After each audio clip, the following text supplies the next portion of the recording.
देश के कांग्रेस कार्यकर्ताओं को कांग्रेस हाईकमान द्वारा अयोध्या में भगवान राम की प्राण प्रतिष्ठा कार्यक्रम के निमंत्रण को ठुकराने का कृत्य सबसे ज्यादा आहत पहुंचाने वाला रहा।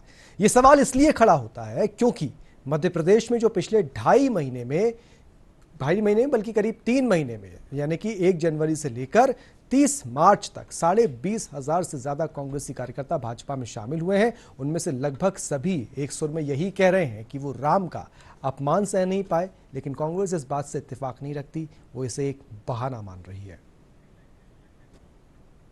अयोध्या में भगवान राम की प्राण प्रतिष्ठा कार्यक्रम का निमंत्रण ठुकराने का कांग्रेस आलाकमान का फैसला उसके ही नेताओं और कार्यकर्ताओं को रास नहीं आया है।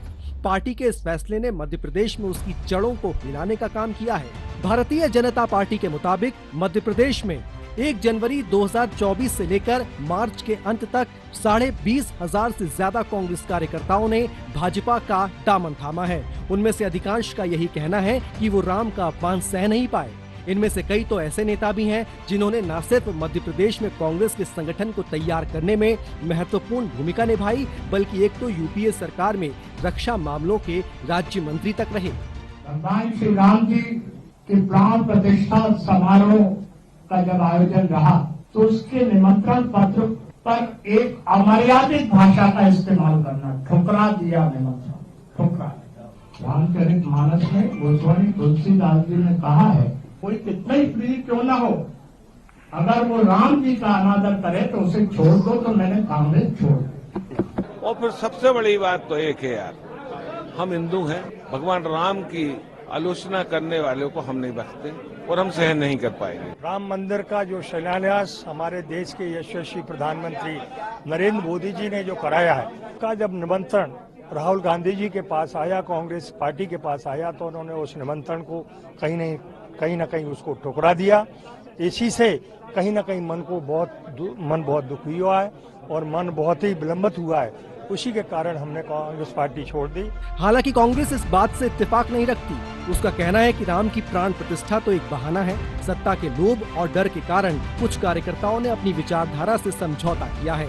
वहीं भाजपा का कहना है कि राम का अपमान किसी भी दल के सनातनी कार्यकर्ता सहन नहीं कर सकते, इसलिए वो भाजपा में शामिल हो रहे हैं। और देश के अंदर मध्य प्रदेश में तो आज चाहे वो किसी भी दल के हैं, अब सबको लगता है कि जिन्होंने राम को नकारा, जिन्होंने राम के अस्तित्व को नकारा, जिन्होंने भगवान राम के अयोध्या के अंदर प्राण प्रतिष्ठा को नकारा, वो अब इस देश के अंदर नहीं रहेंगे और उनको भी नकारने का काम देश के अंदर हो रहा है। देखिए, सीधी सीधी बात है, जो लालच के आधार पे जा रहा है, जो डील करके जा रहा है, उसको कुछ ना कुछ तो बहाना बनाना है। अगर इन्हें प्राण प्रतिष्ठा के विरोध की बात आ रही है तो शिवराज चौहान नहीं गए तो क्या वो विरोधी हो गए?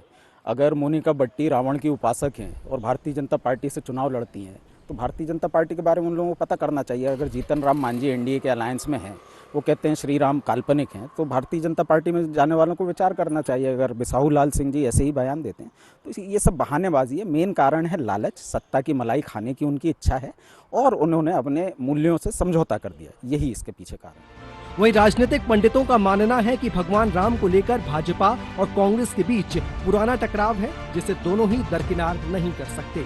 देखिए, कोई भी पॉलिटिकल पार्टी का लीडर अगर बहुत लंबे समय बाद अगर कोई अपनी पार्टी का एफिलिएशन चेंज करेगा तो वो क्या कहेगा?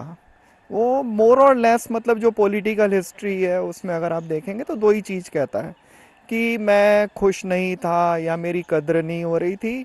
और अब ये तीसरा एक और अटैचमेंट, हम नए वाले जो पॉलिटिकल हिस्ट्री जो हो रही है या पॉलिटिकल जो लाइनिंग्स जो आ रही है, तो उसमें अब ये वाले बात को भी कांग्रेसी खास तौर से कह रहे हैं।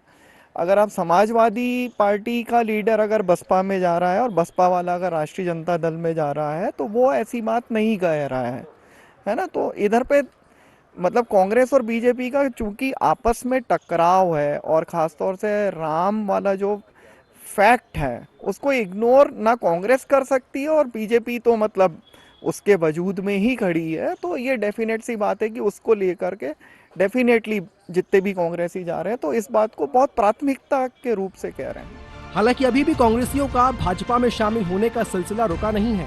भाजपा की ज्वाइनिंग टोली की नजर अभी भी कई और ऐसे कांग्रेसियों पर है जो राम के नाम पर आहत हुए हैं या कांग्रेस से मोह भंग हो रहा है। बड़ी संख्या में कांग्रेसियों का भाजपा में शामिल होने की वजह बीजेपी और कांग्रेस कुछ भी माने, लेकिन इस मुद्दे ने सभी राजनीतिक दलों को यह सोचने पर जरूर मजबूर किया होगा कि आखिर किसी मुद्दे का विरोध करने से पहले उसे अपने कार्यकर्ताओं की सोच, विचार और भावनाओं को भी अहमियत देनी चाहिए। कैमरामैन विजय शर्मा के साथ आदित्य श्रीवास्तव, डीडी न्यूज, भोपाल।